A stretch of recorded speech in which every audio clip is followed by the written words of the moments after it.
Yang dikasih Tuhan, salam sejahtera buat kita sekalian. Senang sekali kita boleh bertemu di dalam persekutuan renungan firman Tuhan kali ini.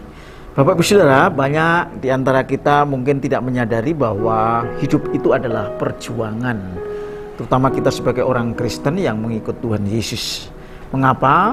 Walaupun Tuhan telah menyelamatkan kita, memberkati kita dengan penebusan yang kekal melalui darahnya dalam hidup orang yang percaya bahwa Yesus itu adalah juru selamat dan Tuhan, maka kita masih hidup di dunia. Kita hidup di dalam lingkungan tubuh yang fana. Karena itu Bapak Ibu ada hubungan tubuh dengan jiwa yang selalu mempunyai korelasi yang erat, di mana ketika kita berinteraksi dengan segala sesuatu, pasti jiwa kita perlu mendapat satu perubahan, bertumbuh sesuai dengan tuntunan Tuhan supaya hidup kita benar-benar sesuai dengan kehendak Tuhan sampai pada akhirnya. Karena itu Bapak Ibu sudah, hidup ini adalah berjuang. Life is struggle. Jadi hidup ini adalah perjuangan. Perjuangan kita bukan melawan darah dan daging, tetapi melawan pemerintah-pemerintah, melawan penguasa-penguasa, melawan penghulu-penghulu di dunia yang gelap ini, melawan roh-roh jahat di udara. Saya akan bacakan di dalam Efesus pasal 6 ayat yang ke-12. Karena perjuangan kita bukanlah melawan darah dan daging, tetapi melawan pemerintah-pemerintah, melawan penguasa-penguasa, melawan penghulu-penghulu dunia yang gelap ini, melawan roh-roh jahat di udara.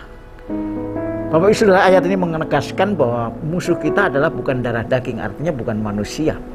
Bahkan juga bukan negara kita, karena kita justru hidup di bawah negara. Dan pemerintahan itu adalah satu pengejawantahan negara membawa kita kepada kehidupan dengan tertib dan baik.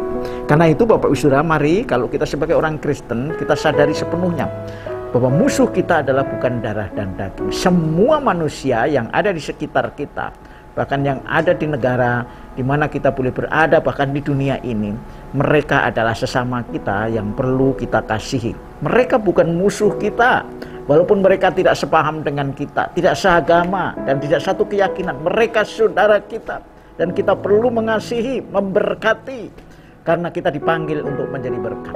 Karena itu Bapak Ibu Saudara, tapi kita masih punya satu persoalan yang kita harus selesaikan, bahwa hidup ini tetap harus berjuang. Berjuang bukan melawan darah dan daging, tetapi melawan pemerintah, melawan penguasa, melawan penghulu-penghulu di dunia yang gelap ini, melawan roh-roh jahat di udara. Apa artinya Bapak Ibu Saudara? Di dalam hidup ini yang paling sulit kita benar-benar hadapi adalah ketika musuh berada di dalam diri kita, yaitu keinginan mata, keinginan daging, dan keangkuhan hidup. Itulah yang dikatakan bahwa ada pengaruh-pengaruh jahat yang masuk dalam diri orang, diri kita masing-masing. Karena itu mari kita perangi. Perangi untuk menang atas keinginan daging, hawa nafsu yang merusak dan membawa kepada kebinasaan, keinginan mata yang membawa kepada kesombongan, ya keangkuhan hidup yang membawa kepada tinggi hati dan tidak mau menyembah Tuhan. Karena itu berasal dari iblis. Oleh karena itu Bapak Ibu Saudara, mari ketika kita berjuang, kita bukan berjuang untuk mengalahkan sesama, mengalahkan orang, bukan mengalahkan lingkungan, dan kita menjadi orang yang menjadi aktor dalam penguasa di dunia ini, tetapi kita boleh menang atas segala sesuatu yang berasal dari si jahat, yaitu sesuatu yang sudah merasuki cara berpikir manusia, cara berpikir dunia ini yang membawa kepada kehancuran, yang tidak menuruti daripada sang khalik atau firman Tuhan yang di dalam Tuhan Yesus Kristus. Karena itu ada beberapa hal yang perlu kita renungkan kali ini ketika Bapak Ibu Saudara dan saya berjuang untuk menang di dalam mengarungi hidup ini. Yang pertama, mari kita ambil seluruh perlengkapan senjata Allah supaya kita dapat mengadakan perlawanan pada hari yang jahat itu dan tetap berdiri, menang sesudah kamu menyelesaikan segala sesuatu. Tujuan akhir daripada peperangan kita terhadap segala sesuatu yang berasal dari jahat, kita harus menang. Kita harus mengalahkan pekerjaan-pekerjaan iblis. Seperti Yesus datang untuk mengalahkan pekerjaan-pekerjaan si jahat. Dan kita sebagai pengikut, kita juga harus menang atas itu. Karena itu mari kita ambil perlengkapan senjata Allah, yaitu berdiri tegap, berikat pinggangkan kebenaran. Jadi kalau kita mau menang atas segala musuh kita yang ada di hadapan kita, kita harus berikat pinggangkan kebenaran. Saudara harus berada dalam kebenaran Tuhan, bukan kebenaran diri sendiri. Karena Tuhan telah menjadikan saudara benar sekalipun saudara belum sempurna. Karena Tuhan mengasihi saudara, dan saya percaya kalau saudara berikat pinggangkan kebenaran, berikat pinggangkan Kristus sebagai kebenaran, saudara pasti akan menang atas segala musuh saudara dan saya, yaitu dari jahat. Yang kedua, berbasuh sirahkan keadilan.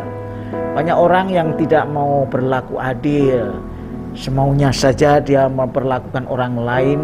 Tetapi Tuhan katakan kalau kita mau menang atas segala sesuatu yang jahat, kita harus bersikap adil. Kita harus bertindak sesuai dengan keadilan Tuhan. Yang menjadi hak orang lain kita berikan. Bahkan sampai kepada kita pun berhak tapi tidak mau menggunakannya. Itulah pengikut Tuhan yang sejati. Karena itu mari yang pertama ikat pinggang kebenaran. Yang kedua kita berbaju sirahkan keadilan. Berbaju sirahkan, jadi seluruh kehidupan kita diliputi oleh rasa adil, membagikan bagi orang-orang yang perlu kita perlakukan dengan adil, bahkan kita berkati, dan mempunyai kerelaan untuk memberitakan sesuatu yang baik buat orang lain, yaitu berita Injil, berita damai sejahtera, berita sukacita, berita keselamatan, berita masa depan yang penuh dengan pengharapan. Mari kita lakukan itu untuk menjadi berkat melalui membagikan berkat Injil kepada sesama kita. Karena Injil adalah kekuatan Allah yang mendatangkan keselamatan bagi mereka yang percaya.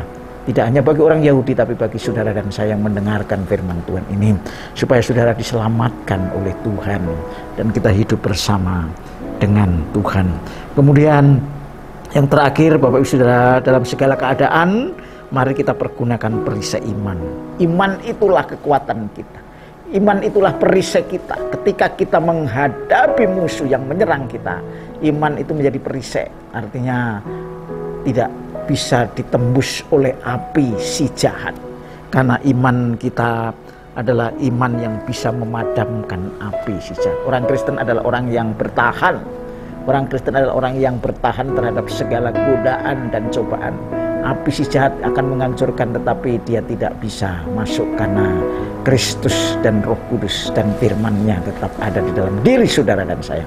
Mari Bapak Ibu Saudara, kalau saudara dan saya mau berjuang dan menang dalam melawan segala tipu muslihat iblis, kuasa-kuasa jahat yang ada di udara, pertama kita berikat pinggangkan kebenaran, yang kedua berbaju sirahkan keadilan, yang ketiga kita rela untuk menjadi berkat bagi orang lain melalui Injil yang kita beritakan buat mereka, dan yang terakhir mari kita gunakan perisai iman supaya saudara ketika menghadapi persoalan apapun saudara tetap menang, sehingga saudara lebih dari pemenang dan saudara akan menerima berkat kemuliaan dari Tuhan yang berjanji buat saudara dan saya telah menang bersama dengan Tuhan. Tuhan Yesus memberkati kita sekalian. Haleluya. Amin.